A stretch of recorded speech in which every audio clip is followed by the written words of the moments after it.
Voilà, bonjour à tous. Vous m'entendez bien, ça va? Super. Donc effectivement, merci Antoine pour cette prière. Nous continuons effectivement notre série dans l'évangile de Jean et on arrive ce matin au chapitre 9. Et c'est une histoire qui est bien connue de beaucoup d'entre nous, la guérison de l'aveugle-né, une histoire qu'on on a souvent entendue. Et sans plus d'intro que ça, je vous invite déjà à commencer à lire une partie de ce chapitre. On va commencer avec les 5 premiers versets. On s'arrêtera un moment là-dessus et puis après on poursuivra la lecture jusqu'au bout du chapitre. Si vous suivez dans les Bibles blanches et oranges qui sont dans les bancs à votre disposition, on est à la page 695. Voilà, donc on va simplement lire pour le moment les, euh, les 5 premiers versets de ce chapitre 9 de l'évangile de Jean. Jean vit en passant un homme aveugle de naissance. Jésus, pardon, ça commence bien. Jésus vit en passant un homme aveugle de naissance. Ses disciples lui posèrent cette question.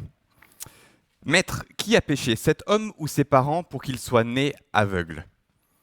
Jésus répondit, ce n'est pas que lui ou ses parents aient péché, mais c'est afin que les œuvres de Dieu soient révélées en lui. Il faut que je fasse, tant qu'il fait jour, les œuvres de celui qui m'a envoyé. La nuit vient où personne ne peut travailler. Pendant que je suis dans le monde, je suis la lumière du monde. Tout ce chapitre 9, et on va voir la suite dans un instant, mais tout ce chapitre 9 commence à partir d'une question qui est posée par les disciples à Jésus. Et c'est une question qui était ancrée dans une croyance commune et populaire dans le judaïsme ancien et qui donc était partagée par ses disciples. Cette question ne sort pas de nulle part. C'était une croyance selon laquelle la souffrance que traverse une personne doit être attribuée à son péché ou au péché d'un de ses parents. Parce que vous voyez, les Juifs à cette époque avaient une préoccupation particulière qui n'était pas sur le fond, qui était sur le fond fausse, mais qui partait quand même d'une bonne intention. C'était la préoccupation de ne pas accuser Dieu de perpétrer le mal envers une personne innocente. Donc une bonne intention, mais bibliquement quelque chose qui ne se vérifie pas. Et donc leur schéma de pensée était le suivant. Si une personne est malade, c'est forcément une conséquence de son péché ou du péché de celui de ses parents. C'est forcément que quelque part, il y a une culpabilité à chercher. Donc voilà le regard que ses disciples portaient sur cet homme, ce pauvre homme qui mendiait là et devant lequel il passait. Et donc il pose cette question à Jésus sous la forme un peu d'un dilemme théologique. Jésus, dis-nous, quelle est la cause de cet aveuglement chez cet homme? Je suis pas sûr que ça partait forcément d'une bonne intention de leur part. Je les sens un peu commères dans l'intention. Jésus, révèle-nous, toi qui es prophète, dis-nous en plus sur cet homme. Quelle est la cause de cet aveuglement? Mais la réponse de Jésus, elle est claire. Elle dit, aucune de ces deux options n'est la bonne. Aucune de vos hypothèses n'est la bonne. Et Jésus leur dit, ce n'est pas que lui ou ses parents aient péché, mais c'est afin que, ou pour que, les œuvres de Dieu soient révélées en lui. Prenons quelques instants ici pour pondérer ce que dit Jésus avant de passer à la suite de notre texte. Ce n'est pas que lui ou ses parents aient péché. Jésus n'est pas en train de dire ici que la souffrance ou que les maladies ou que les peines que nous traversons ne font pas partie de notre monde, ne font pas partie de notre existence humaine sans raison. La Bible nous le dit clairement, c'est à cause du péché qui est entré dans notre monde que nous traversons ces choses-là. La Bible nous enseigne ça très clairement dès les premiers chapitres de la Genèse. S'il n'y avait jamais eu de péché, il n'y aurait jamais eu de souffrance. Et donc on peut affirmer que toutes nos souffrances, toutes nos peines, toutes nos maladies de notre monde sont bien une conséquence du péché en général. L'apôtre Paul nous dit que toute la création souffre et se trouve esclave de la corruption du péché. Plutôt, ce que Jésus est en train de dire ici, c'est que des péchés particuliers dans notre passé ne sont pas toujours la raison de nos souffrances particulières dans le présent. Des péchés particuliers dans notre passé ne sont pas toujours la raison de nos souffrances particulières dans le présent. Oui, bien sûr, l'existence générale du péché dans le monde est la cause générale de la souffrance dans le monde, et Jésus ne nie pas cela ici.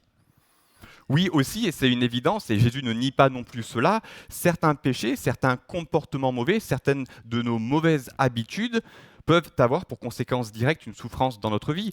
Évidemment, si on choisit de consommer de la drogue, on va détruire notre corps, tomber malade, et ce sera une conséquence directe de notre comportement et de notre péché. Et Jésus ne nie pas non plus cela. Ce que Jésus nous dit ici, c'est que chaque souffrance par laquelle nous passons ne doit pas obligatoirement trouver sa cause dans un péché que nous aurions commis. Et donc, quand Jésus répond à ses disciples, il leur dit, en somme, les gars, votre question, elle est mauvaise, elle est biaisée dès le début. Et donc, plutôt que d'aller dans le sens des disciples, à essayer de chercher une cause quelconque dans le passé de cet homme, Jésus va essayer de rediriger leur attention, rediriger leurs questions vers l'avant, vers le futur, plutôt que vers le passé. Il va leur dire que la raison d'être, le but de la maladie de cet homme, c'est afin que les œuvres de Dieu soient révélées en lui.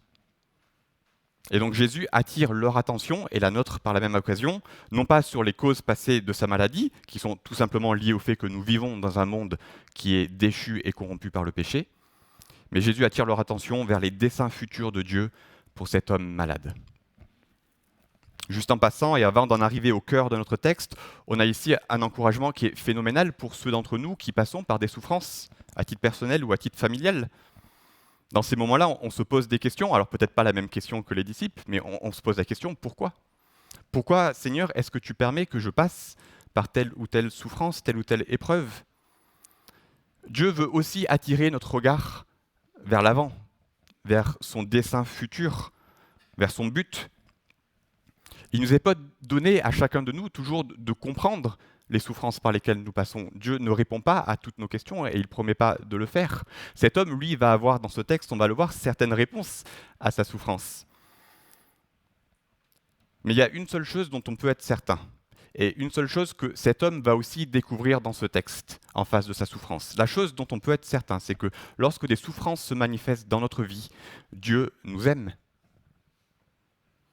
Dieu nous aime, mais il ne nous aime pas comme, vous savez, cet ami qu'on aime nous particulièrement, parce que cet ami va toujours dans notre sens, parce que cet ami essaie jamais de nous contrarier. Dieu ne nous aime pas non plus comme un ami qui va toujours nous dire oui et jamais nous dire non. Il ne nous aime pas comme un ami qui va toujours essayer de nous brosser dans le bon sens du poil. Dieu nous aime comme un père, et comme un père céleste parfait. Et donc ça veut dire qu'il a pour notre bien une perspective long terme, une perspective éternelle même. Quand on est parent, on comprend l'importance de ça, d'avoir une perspective long terme pour le bien-être de nos enfants. Peut-être pas éternelle, mais au moins long terme. Et on sait que parfois, il faut qu'ils passent par des choses difficiles et que c'est pour leur bien sur le long terme. Il en est de même pour Dieu. Et c'est pour ça que l'apôtre Pierre nous dit de ne pas être surpris par les épreuves par lesquelles nous pouvons passer. Et il nous dit dans son épître, 1 Pierre au chapitre 4, il nous dit au contraire, « Réjouissez-vous de la part que vous prenez aux souffrances de Christ. » Christ qui lui aussi a souffert, afin d'être aussi dans la joie, poursuit Pierre, afin d'être aussi dans la joie et dans l'allégresse lorsque la gloire de Christ sera dévoilée. L'homme que nous allons rencontrer dans ce texte maintenant a eu son lot de souffrances, probablement plus que la plupart d'entre nous. Mais lui aussi sera dans la joie éternelle lorsque Christ reviendra. Et c'est cette perspective éternelle qu'on doit noter dans ce texte. Cette perspective éternelle que le Dieu d'amour veut donner à notre vie. On continue à lire ? À partir du verset 6. Après avoir dit cela, il cracha par terre et fit de la boue avec sa salive. Puis il appliqua cette boue sur les yeux de l'aveugle. Et il lui dit, « Va te laver au bassin de Siloé, nom qui signifie envoyé. » Il y alla donc, se lava, et revint voyant clair. Ses voisins et ceux qui l'avaient vu mendier auparavant disaient « N'est-ce pas celui qui se tenait assis et qui mendiait ?» Les uns disaient « C'est lui », les autres disaient « Non, mais il lui ressemble. » Mais lui affirmait « C'est bien moi. » Ils lui dirent donc « Comment tes yeux ont-ils été ouverts ?» Il répondit « L'homme qu'on appelle Jésus a fait de la boue, l'a appliqué sur mes yeux et m'a dit « Va au bassin de Siloé et lave-toi. » J'y suis donc allé, je me suis lavé et j'ai pu voir. Ils lui dirent « Où est cet homme ?» Il répondit « Je ne sais pas. » Ils menèrent vers les pharisiens, l'homme qui avait été aveugle. Or, c'était un jour de sabbat que Jésus avait fait de la boue et lui avait ouvert les yeux. À leur tour, les pharisiens lui demandèrent comment il avait pu voir, et il leur dit « Il a appliqué de la boue sur mes yeux. Je me suis lavé et je vois. Là-dessus, quelques-uns des pharisiens disaient « Cet homme ne vient pas de Dieu, car il ne respecte pas le sabbat. » Mais d'autres disaient « Comment un homme pécheur peut-il faire de tels signes miraculeux ?» Et il y eut division parmi eux. Ils dirent encore à l'aveugle « Toi, que dis-tu de lui, puisqu'il t'a ouvert les yeux ?» L'homme aveugle répondit « C'est un prophète. » Les Juifs ne voulurent pas croire qu'il avait été aveugle et qu'il voyait désormais avant d'avoir fait venir ses parents. Ils les interrogèrent en disant « Est-ce bien votre fils que vous dites être né aveugle ? Comment donc se fait-il qu'il voit maintenant ?» Ses parents lui répondirent « Nous savons que c'est bien notre fils et qu'il est né aveugle, mais nous ne savons pas comment il se fait qu'il voit maintenant, ni qui lui a ouvert les yeux. Interrogez-le lui-même, il est assez grand pour parler de ce qui le concerne. » Ses parents dirent cela parce qu'ils avaient peur des chefs juifs. En effet, ceux-ci avaient décidé d'exclure de la synagogue celui qui reconnaîtrait Jésus comme le Messie. Voilà pourquoi ses parents dirent « Il est assez grand, interrogez-le lui-même. » Les pharisiens appelèrent une seconde fois l'homme qui avait été aveugle et lui dirent « Rends gloire à Dieu !» Juste en notant ce qui veut dire au passage ici dans le contexte « Ne déshonore pas Dieu par un mensonge. Rends gloire à Dieu. Nous savons que cet homme est un pécheur. » L'homme répondit « S'il est un pécheur, je n'en sais rien. Je sais une chose, c'est que j'étais aveugle et maintenant je vois. » Ils lui dirent de nouveau « Que t'a-t-il fait et comment t'a-t-il ouvert les yeux ?» Il leur répondit « Je vous l'ai déjà dit et vous n'avez pas écouté. Pourquoi voulez-vous l'entendre encore ? Voulez-vous, vous aussi, devenir ses disciples ?» Ils l'insultèrent et dirent « C'est toi qui es son disciple. Nous sommes disciples de Moïse. Nous savons que Dieu a parlé à Moïse, mais celui-ci, nous ne savons pas d'où il est. » Cet homme leur répondit « Voilà qui est étonnant, vous ne savez pas d'où il est, et pourtant, il m'a ouvert les yeux. Nous savons que Dieu n'exauce pas les pécheurs, mais qu'en revanche, si quelqu'un l'honore et fait sa volonté, il l'exauce. Jamais encore on n'a entendu dire de quelqu'un que quelqu'un ait ouvert les yeux d'un aveugle-né. Si cet homme ne venait pas de Dieu, il ne pourrait rien faire. » Ils lui répondirent « Tu es né tout entier dans le péché, et toi tu nous enseignes. » Et ils le chassèrent. Verset 35. Jésus apprit qu'il l'avait chassé. L'ayant rencontré, il lui dit « Crois-tu au Fils de Dieu ?» Il répondit « Et qui est-il, Seigneur, afin que je croie en lui ?» « Tu l'as vu, lui dit Jésus, et celui qui te parle, c'est lui. » Alors il dit « Je crois, Seigneur. » Et il se prosterna devant lui. Puis Jésus dit « Je suis venu dans ce monde pour un jugement, pour que ceux qui ne voient pas voient, et pour que ceux qui voient deviennent aveugles. » Quelques pharisiens qui étaient aussi là entendirent ces paroles et lui dirent « Nous aussi, sommes-nous aveugles ?» Jésus leur répondit « Si vous étiez aveugles, vous n'auriez pas de péché. Mais en réalité, vous dites « Nous voyons. » Ainsi donc, votre péché reste.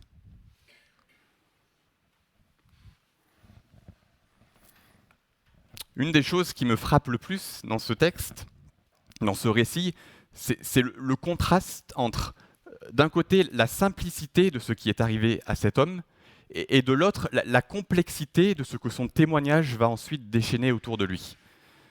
Pour factuellement décrire ce qui est arrivé à cet homme, il faut simplement deux petites phrases. Ce sont les versets 6 et 7.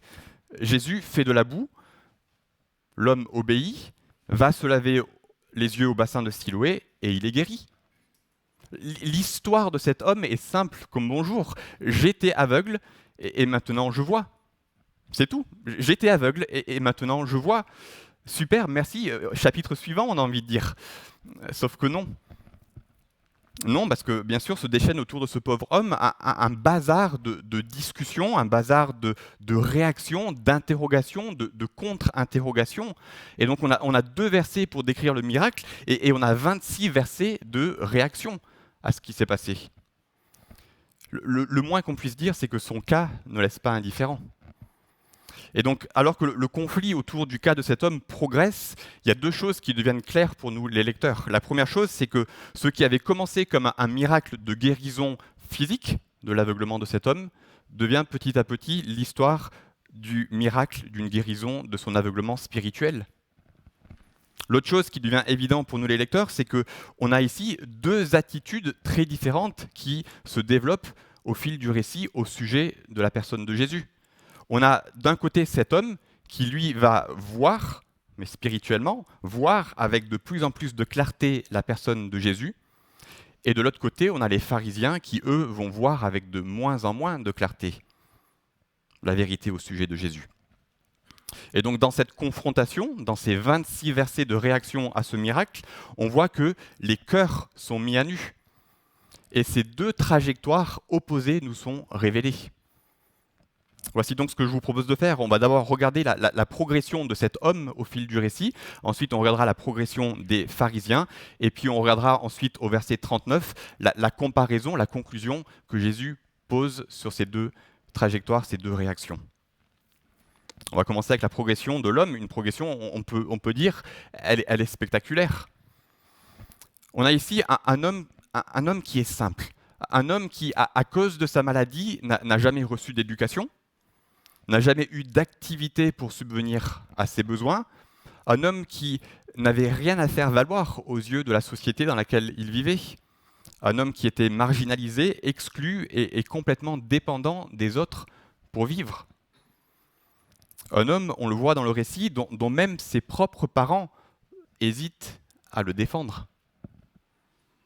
Cet homme n'a rien. Et c'est ainsi que Jésus le trouve et vient à sa rencontre. C'est le point de départ de son cheminement. La seconde étape de son cheminement, c'est son obéissance. Une obéissance simple et confiante à ce que Jésus lui demande de faire. Et il faut l'admettre, ce que Jésus lui demande de faire, c'est quand même une drôle de chose. Ce n'est pas tous les jours que quelqu'un fait de la boue et la met sur nos yeux. Et pourtant, cet homme, il fait confiance à ce Jésus qu'il ne connaît pas encore. C'est indéniablement un premier pas de foi de sa part. Mais suite à ça, on le voit, ce pauvre homme se fait embarquer dans ce qui est probablement une des journées les plus animées de toute sa vie. Il n'avait jamais connu ça jusque-là. Il va subir cette série de vifs échanges entre lui, les voisins, les pharisiens et ses parents. Et lors de ces échanges, il va avoir toutes les raisons du monde de fuir, de se cacher, toutes les raisons du monde de mentir pour essayer d'échapper à ce qu'il est en train de subir ici. Et pourtant, ce n'est pas ce qu'on voit. On voit au contraire qu'il devient de plus en plus courageux dans son témoignage de la vérité et de ce qui lui est arrivé et de ce que Jésus a fait pour lui. Tout d'abord, il témoigne devant la foule de ses voisins qui ne sont pas tous du tout convaincus de ce qui lui est arrivé. Mais ça, c'est rien, parce qu'ensuite, il va défendre son témoignage devant les autorités religieuses de sa ville. Lui qui socialement n'est absolument rien, il se retrouve devant l'élite intellectuelle, l'élite religieuse de sa communauté. Et pourtant, il va tenir bon dans la proclamation de la vérité. Il va tenir bon en dépit du manque de courage de ses propres parents qui, eux, ont préféré se dissocier de Jésus par peur des représailles et des conséquences. Et il va tenir bon dans le témoignage de sa vérité en dépit de l'agressivité et des insultes de la part des pharisiens. Mais vous savez quoi, c'est même pas ça le plus remarquable au sujet de sa progression. Le plus remarquable et le plus important, surtout pour lui personnellement, c'est la progression de sa compréhension de qui est Jésus. Au verset 11, il commence et il nous dit qu'il voit Jésus comme un homme. Il désigne l'homme que l'on appelle Jésus. Mais il continue. Au verset 17, il a eu le temps de réfléchir entre-temps et il voit maintenant, à juste titre, Jésus comme un prophète. Celui qui vient de la part de Dieu et qui le prouve par sa capacité à faire des miracles. Et pour finir, cette progression dans sa compréhension de qui est Jésus se finit au verset 38, quand Jésus revient à nouveau le rencontrer. Il confesse Jésus comme son Seigneur et se prosterne en adoration devant lui. C'est une progression assez remarquable, vous ne trouvez pas ? On voit ici les œuvres de Dieu manifestées dans la vie de cet homme. C'est ce que Jésus avait annoncé au début de ce chapitre. En revanche, pour les pharisiens, c'est une autre histoire. Les pharisiens, eux, progressent dans le sens opposé. Au verset 16, ils disent de Jésus, cet homme ne vient pas de Dieu. Au verset 22, ils profèrent cette menace. Si quelqu'un confesse Jésus comme le Christ, il sera exclu de la synagogue. Et à cette époque-là, être exclu de la synagogue, c'est être exclu de toute la vie de la communauté, la vie religieuse, mais aussi sociale. Et au verset 24, ils vont encore plus loin et ils désignent Jésus en disant « cet homme est un pécheur ». C'est un blasphème. Et leur triste progression se termine par cette agressivité et ces insultes envers ce pauvre homme. Cette dynamique de progression qu'on voit ici chez les pharisiens, elle ne sort pas non plus de nulle part. Elle est inscrite dans un contexte. Et pour ça, on va se poser une question que vous êtes sûrement posée en lisant ce texte, comme je me la suis posée quand je l'ai lu pour la première fois. Cette question, c'est pourquoi la boue? Pourquoi la boue? C'est une bonne question, ça. Si Jésus peut dire à un homme, comme il a dit au chapitre 5 de l'évangile de Jean, « Lève-toi et marche », il aurait pu très bien dire à cet homme ici, « Ouvre les yeux et vois ». On est d'accord? Alors pourquoi cette boue? Cette boue, elle est là pour nous communiquer quelque chose. Jésus veut nous dire quelque chose au travers de cette petite mise en scène qu'il opère ici. Il veut ici donner à son miracle une portée symbolique qui va nous renvoyer vers l'Ancien Testament, pour évoquer quelque chose, surtout, alors à nous aussi aujourd'hui, mais surtout aux pharisiens qui étaient là ce jour-là. Jésus veut donner à ce miracle une dimension prophétique pour rappeler aux Juifs ce que Dieu a déjà accompli vis-à-vis d'eux spirituellement depuis l'Ancien Testament. Et donc on retrouve, en partie dans les psaumes, mais principalement dans le livre d'Ésaïe, on retrouve plusieurs utilisations d'un verbe en hébreu dans le texte original qui signifie plâtrer ou enduire. Et ce verbe est utilisé par Ésaïe pour décrire des yeux qui sont bouchés, plâtrés, enduits et donc aveugles. Voici un exemple de l'utilisation de ce verbe dans Ésaïe au chapitre 29. Dieu s'adresse ici à Israël par la bouche du prophète Ésaïe. Et il leur dit, « Israël, restez bouche bée, restez stupéfait, collez-vous ou plâtrez-vous, enduisez-vous les yeux et devenez aveugles. Ils sont ivres, mais ce n'est pas à cause du vin, ils titubent, mais ce n'est pas sous l'effet des liqueurs fortes. En effet, l'Éternel a déversé sur vous, Israël, un esprit de torpeur. Prophète, il a fermé vos yeux. Voyant, il a couvert votre tête. » Puis au verset 13, le Seigneur dit, « Ce peuple s'approche de moi, il m'honore de la bouche et des lèvres, mais son cœur est éloigné de moi. Et la crainte qu'il a de moi n'est qu'un commandement humain, une leçon apprise. C'est pourquoi je continuerai à étonner ce peuple par des merveilles et des miracles, de sorte que la sagesse de ces sages disparaîtra et l'intelligence de ces hommes intelligents devra se cacher. » Ésaïe pose ici, sur le peuple d'Israël, un diagnostic spirituel. Leur culte, leur louange externe, leur apparence de piété, leur bonne conduite morale est devenue une offense envers Dieu. Pourquoi? Parce qu'elle ne vient pas d'un cœur qui est proche de Dieu. Et donc si ces Israélites, à ce moment-là, au temps d'Ésaïe, disent qu'ils craignent Dieu, c'est seulement par tradition, par habitude, c'est simplement en réponse à une leçon humaine, comme le dit Ésaïe, une leçon humaine apprise et répétée. Ils sont devenus aveugles, leurs cœurs sont devenus insensibles à toute vérité spirituelle, et donc ils ont fermé, collé, plâtré leurs yeux. Et donc en réponse à cela, parce qu'ils ont persisté dans cet éloignement, dans cet aveuglement, en jugement, Dieu a aussi fermé leurs yeux. Dieu a, pour ainsi dire, aggravé leurs conditions pour ultimement éviter qu'ils ne persistent dans cette condition, dans cette fausse religion, dans cette religion d'apparence, avec l'espoir ultime de la part de Dieu qu'ils puissent arriver à la repentance. Voilà l'attitude d'Israël au temps d'Ésaïe, mais voilà aussi l'attitude d'Israël au temps de Jésus, et en particulier de ses pharisiens. Jésus, en son temps, va citer ce texte d'Ésaïe, mais aussi d'autres textes d'Ésaïe qui reprennent ce même langage de ses yeux qui sont emplâtrés, notamment le chapitre 6 d'Ésaïe. Jésus va citer ces textes pour poser le même diagnostic spirituel sur ses contemporains. Et donc Jésus, en mélangeant cette boue, en enduisant les yeux de cet homme aveugle, en le rendant quelque part doublement aveugle, il est en train de dire à ce peuple d'Israël, voilà votre condition spirituelle. Rappelez-vous ce que les prophètes ont dit à votre sujet. C'est un jugement terrible qu'il aurait rappelé là. Et c'est justement à cause de ce jugement que les pharisiens, eux, ne comprennent pas et ne voient pas. Plutôt que de voir le miracle ce jour-là pour ce qu'il est, il préfère pinailler sur cette question du sabbat et surtout sur la question d'une règle obscure que eux avaient ajoutée à la loi de Moïse, qui disait qu'il était interdit de pétrir, c'était le terme qu'ils avaient retenu, de pétrir du pain ou de pétrir de la boue le jour du sabbat, qui était un jour de repos où il ne fallait pas faire d'action manuelle comme pétrir. C'était une règle qu'ils avaient ajoutée à la loi de Moïse. Et donc ce signe des yeux emplâtrés, qui aurait dû leur rappeler leur propre aveuglement, devient pour eux une cause supplémentaire d'aveuglement. Ils passent à côté du sens du sabbat, qui était voulu par Dieu comme un jour de repos, un jour de restauration et donc un jour de guérison. Mais surtout, ils passent à côté de Jésus et de ce que ce miracle atteste au sujet de Jésus. Et donc eux qui étaient pourtant érudits, eux qui connaissaient mieux que quiconque en leur temps les Écritures et l'Ancien Testament, ils passent à côté de ces choses-là. Mais c'est ce que Ésaïe avait dit.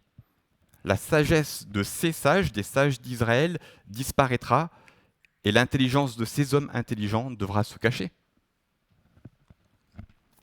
Mais en même temps, toujours au travers de la bouche du prophète Ésaïe, et malgré l'incrédulité obstinée et répétée d'Israël, Dieu va poursuivre son plan de rédemption. Heureusement, c'est un Dieu de grâce.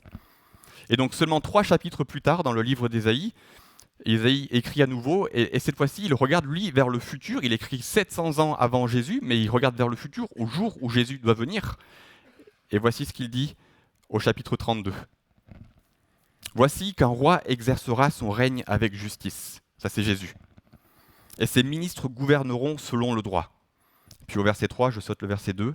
« Alors, quand ce roi viendra, les yeux de ceux qui devraient voir ne seront plus aveugles, et les oreilles des auditeurs se feront attentives. » Qui sont ceux qui devraient voir et qui ne seront plus aveugles? Des personnes comme cet homme dans ce texte. Ce pauvre homme qui, tout en faisant partie du peuple d'Israël, tout en faisant partie de ce peuple qui a fermé ses yeux et dont les yeux ont été fermés en jugement par Dieu, cet homme-là, lui, va voir. Et pourquoi est-ce qu'il va voir? Il va voir parce qu'il va écouter Jésus quand il est venu à lui. Il va répondre positivement à cette invitation à aller laver ses yeux enduits de plâtre, enduits et fermés dans les eaux du bassin de Siloé. Et là encore, le symbolisme, il est fort, il est magnifique. Jean nous dit que le nom de ce bassin signifie « envoyé ». Qui est l'envoyé de Dieu? Jésus. Jésus lui-même, la lumière qui était au commencement avec Dieu, qui est venue briller dans nos ténèbres, dans notre aveuglement. Et donc si c'est dans les eaux de ce bassin de Siloé que cet homme peut retrouver la vue physique, c'est auprès de Jésus, l'envoyé de Dieu, que cet homme peut retrouver la vue spirituelle. Donc quels sont les yeux de ceux qui devraient voir et qui ne seront plus aveugles? Ce ne sont certainement pas les yeux de ceux qui se plaisent à montrer leur richesse spirituelle par la louange de leur bouche, alors que leur cœur est loin de Dieu. C'est au contraire ceux qui reconnaissent qu'ils ont besoin d'être lavés dans les eaux vivantes de Jésus, l'envoyé de Dieu. Ce sont ceux qui, face à Jésus, reconnaissent leur aveuglement spirituel. Voilà où se trouve la fourche dans le chemin. Voilà où se séparent ces deux trajectoires entre ces deux réactions différentes qui nous sont données ici dans ce texte face à Jésus. Jésus, dans l'évangile de Matthieu, cette fois-ci au chapitre 11, verset 25, nous dit la chose suivante. Il prie à son Père et il dit « Je te loue, ô Père, Seigneur du ciel et de la terre, parce que tu as caché ces choses aux sages et aux intelligents et que tu les as révélées à ceux qui sont tout petits. Oui, Père, car c'est ta bonté, c'est dans ta bonté que tu l'as voulu ainsi. » Le message de l'évangile que Jésus nous apporte doit être saisi avec humilité et simplicité. Il doit être accepté avec une foi qui ressemble à celle d'un tout petit, d'un enfant. Une foi qui dit en toute simplicité « Oui, je suis aveugle et je veux voir ». Regardez avec moi le verset 39 de notre texte. C'est le point final que Jésus met sur cette comparaison. Jésus dit « Je suis venu dans ce monde », il n'est plus question que d'Israël maintenant, mais il est question du monde, nous y compris. « Je suis venu dans ce monde pour un jugement, pour que ceux qui ne voient pas voient et pour que ceux qui voient deviennent aveugles. » Ceux qui ne voient pas, ce sont ceux qui reconnaissent leur pauvreté spirituelle et leur besoin de salut en Christ. Eux, nous dit Jésus, verront le royaume des cieux. Jésus nous dit ça aussi dans l'évangile de Matthieu. Heureux ceux qui reconnaissent leur pauvreté spirituelle, car ils hériteront du royaume de Dieu. Ceux qui voient, ce sont ceux qui pensent voir, avec la sagesse et l'intelligence de ce monde, à l'image des pharisiens qui préfèrent rester accrochés à leur propre sentiment de justice et qui préfèrent persister dans leur rejet de Jésus. C'est une parole forte et clivante de la part de Jésus ici. Il n'y a pas 10 000 options, il y en a deux. Et c'est une parole qui, je l'espère, vous interpelle si vous n'appartenez pas encore à Christ. La question importante pour chacun de nous, elle nous est donnée au verset 40. Elle est posée ici par quelques pharisiens qui avaient entendu la conversation entre l'homme et Jésus au verset précédent, et ils posent cette question. Nous aussi, sommes-nous aveugles ? Vous savez, il y a deux façons de poser cette question. Il y a la bonne et puis il y a la mauvaise.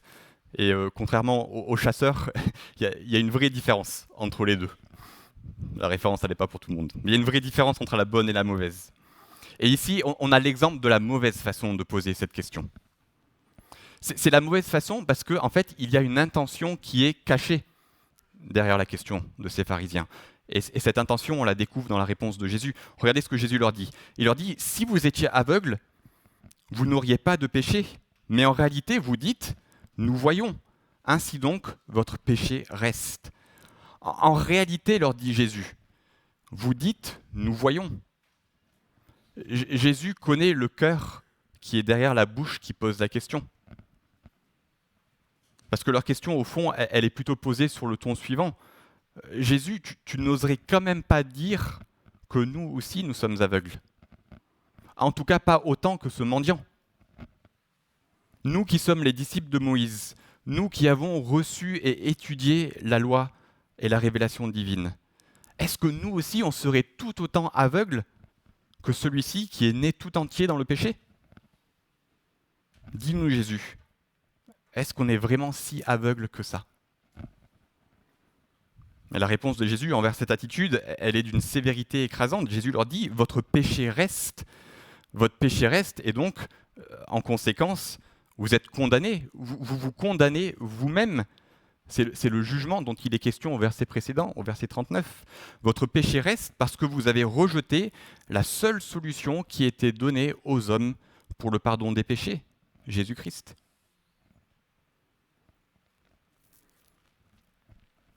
Vous savez quoi ? On n'est pas à l'abri, chacun de nous, d'une telle attitude. On peut tomber, et je sais qu'il m'est arrivé de tomber, dans des raisonnements qui consistent à dire, à notre échelle, moi je connais bien Dieu. Moi je lis ma Bible, presque tous les jours. Je connais des versets par cœur. Moi je vais à l'église, et en plus je participe au service. Et puis, j'ai pas le sentiment de faire de gros péchés. Alors, tout va plutôt bien entre moi et Dieu. Du moins, au moins en comparaison avec tous ces pauvres esprits autour de moi. Et donc, on rentre dans une routine avec ce sentiment peut-être d'avoir réussi spirituellement. Avec le sentiment d'être éclairé, d'avoir les yeux ouverts. Sauf que quand on raisonne comme ça, parfois, ce qu'on ne réalise pas, c'est qu'on est en train d'emplâtrer nos yeux, en fait. On accumule des couches qui nous empêchent de voir Christ, de voir Jésus. On en vient à oublier combien on a besoin de Jésus et de sa croix. Alors nous aussi, sommes-nous aveugles ? La seule bonne façon de poser cette question, c'est avec un cœur qui a sincèrement conscience de sa pauvreté spirituelle. C'est avec un cœur qui n'est pas secrètement en train d'essayer de faire valoir ses propres mérites ou ses propres efforts. Est-ce que malgré toutes nos bonnes apparences qu'on peut projeter à l'extérieur, est-ce que malgré toutes nos bonnes apparences, on a conscience d'être intérieurement, spirituellement, aussi pauvre que ce mendiant quand on se tient devant le Dieu trois fois saint? La bonne façon de poser cette question, c'est avec un cœur qui est prêt à entendre la réponse. Et la réponse, c'est oui, tu es aveugle. Tu as besoin d'aller laver tes yeux, ton cœur, au pied de la croix de Jésus, encore et encore. Parce que c'est seulement là que tu pourras obtenir le pardon de tes péchés, puisque Jésus les a déjà portés pour toi, puisque Jésus a déjà pris sur lui la condamnation qui devait être la tienne. Oui, tu as besoin encore et encore d'aller au pied de la croix, parce que c'est seulement là que tu peux obtenir la seule justice qui peut compter devant le Dieu trois fois saint.